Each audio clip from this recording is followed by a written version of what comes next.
yang nanti ke depan terdukung. mungkin 9 atau 8 plus DPD. Ya.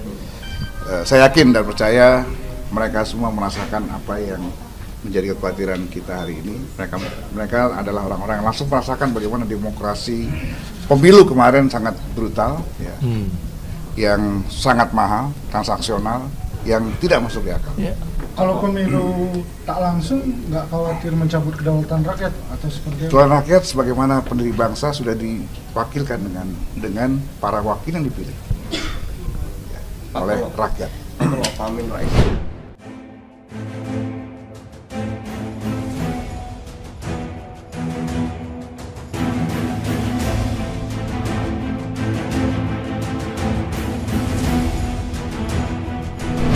Halo sahabat Indonesia, kita bertemu kembali dalam Opini Rudi edisi akhir pekan.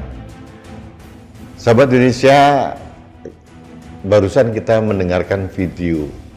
Video itu yang menyampaikan adalah Ketua Majelis Permusyawaratan Rakyat Republik Indonesia, Bambang Susatyo.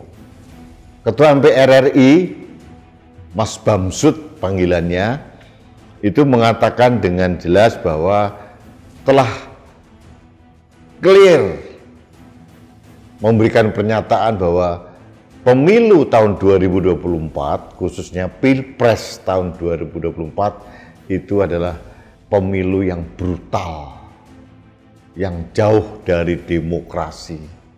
Yang ada adalah pemilu yang transaksional. Nah, itu yang disampaikan oleh Mas Bambang Susatyo. Di satu sisi saya bahagia, akhirnya seorang Bambang Susatyo, ketua lembaga tinggi negara kita, ketua MPR, akhirnya sadar,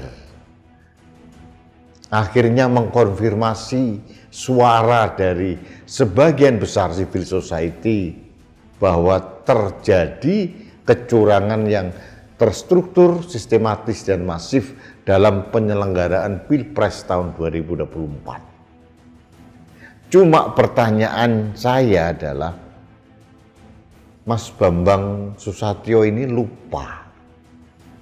Mas Bamsud ini dari partai mana sih? Seingat saya, Mas Bamsud ini adalah pimpinan ya lumayan tinggi lah di jajaran elit Partai Golkar.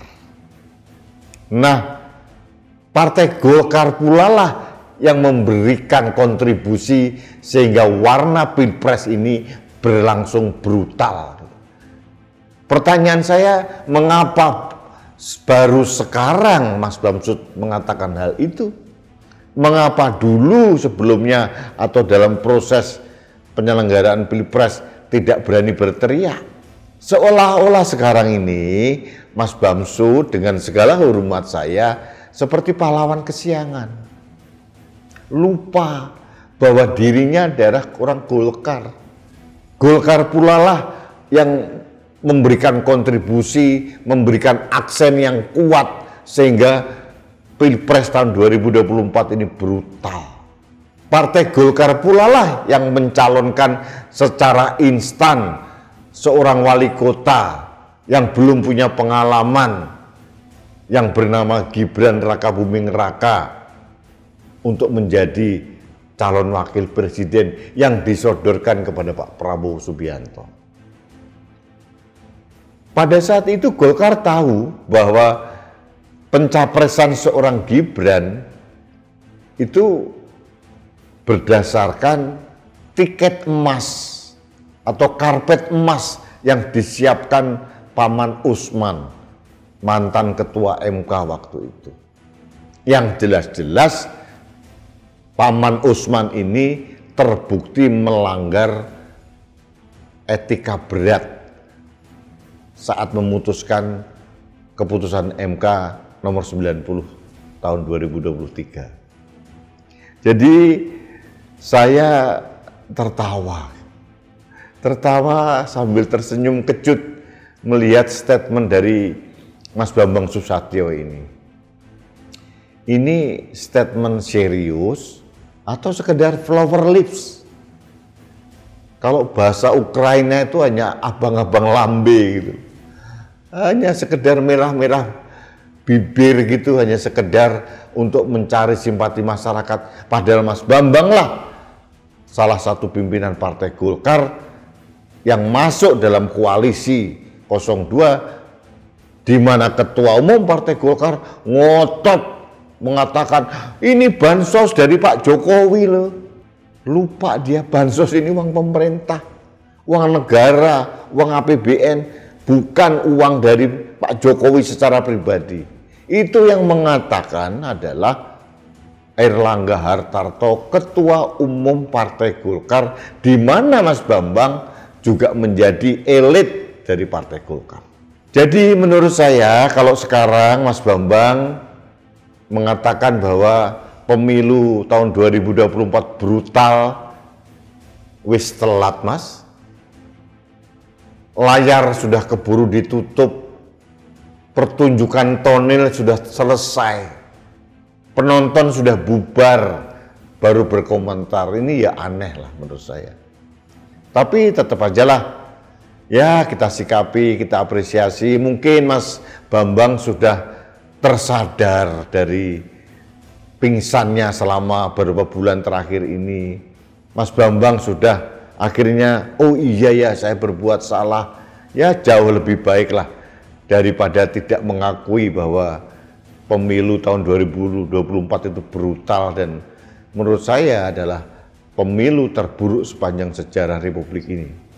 Dan ucapan saya ini konsisten dan ini diamini oleh seorang pimpinan Partai Golkar yang bernama Bambang Susatyo yang kebetulan Ketua MPR RI sekarang.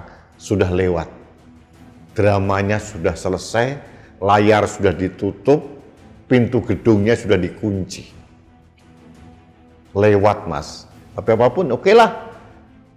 Ya kita sikapi dengan baik aja lah. Mungkin sudah sadar, sudah menyadari, sudah insaf bahwa memang terjadi pemilu yang super, penuh dengan aroma transaksional, pemilu yang tidak menjalankan demokrasi yang benar, tapi hanya demokrasi formal yang sekedar dilindungi secara hukum yang dibuat oleh mereka sendiri.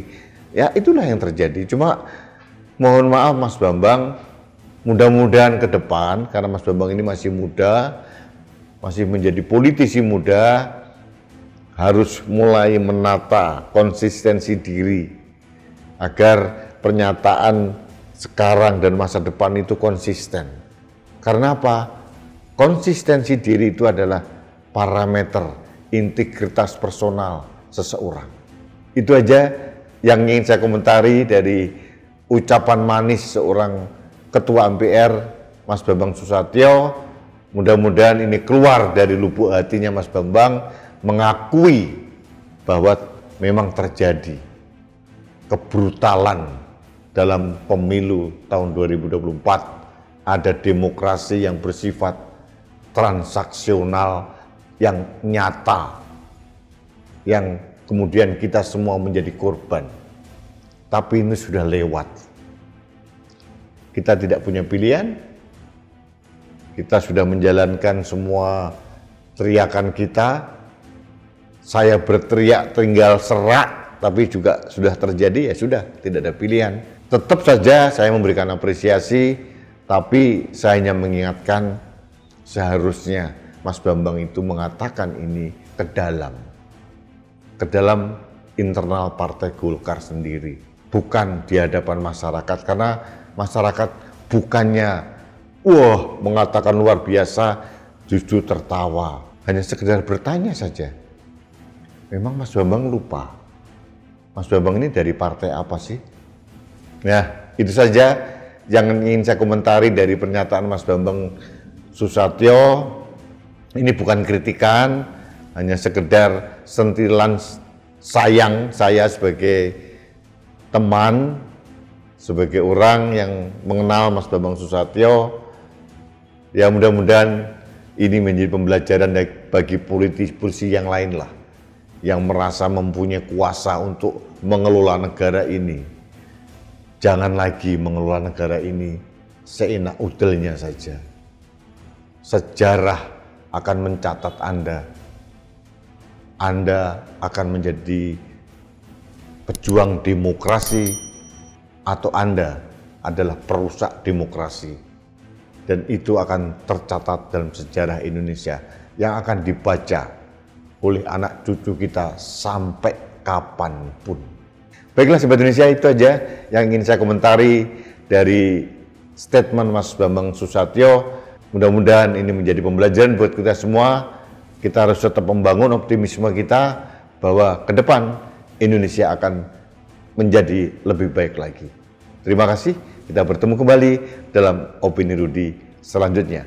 Salam satu Indonesia, salam Pancasila, salam demokrasi yang sehat. Saya Rudi S. Kamri.